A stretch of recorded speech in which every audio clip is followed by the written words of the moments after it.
sa videohan, di ba? Correct. Naglalit pa yun sa Hi guys, hello guys. Kada mag-perform yung isang part na quiet lang. Go. Nag-chat na po minimum na magpa-video kay para i-send lang sa iyo. Ikaw ko. Sige, girl. Kita rin ang video. No, ano gani? Wait lang, big. 1, 2.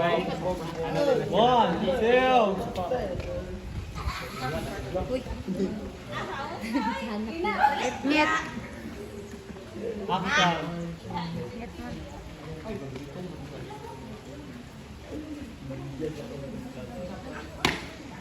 Sige na, majulig.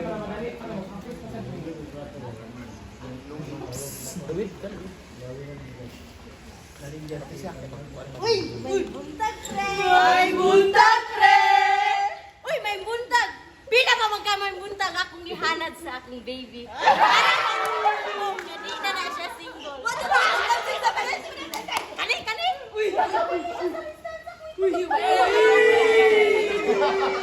Ano yung hindi nang iyaha?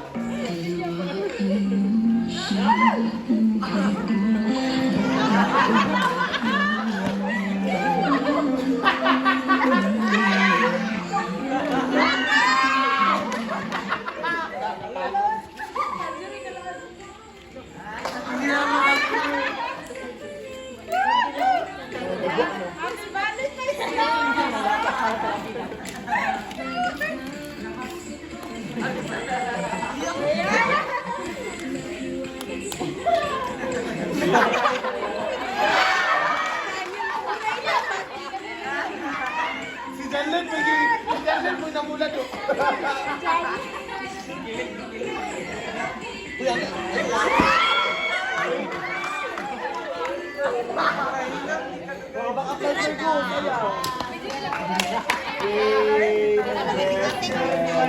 The work of art.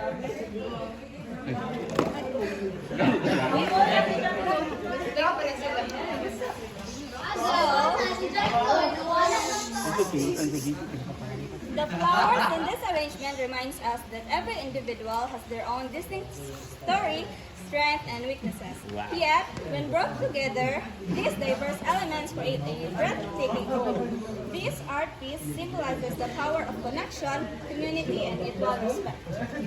So for me guys, is this has sentimental value for this piece. As you can see, there are so many various color ay kana bulak.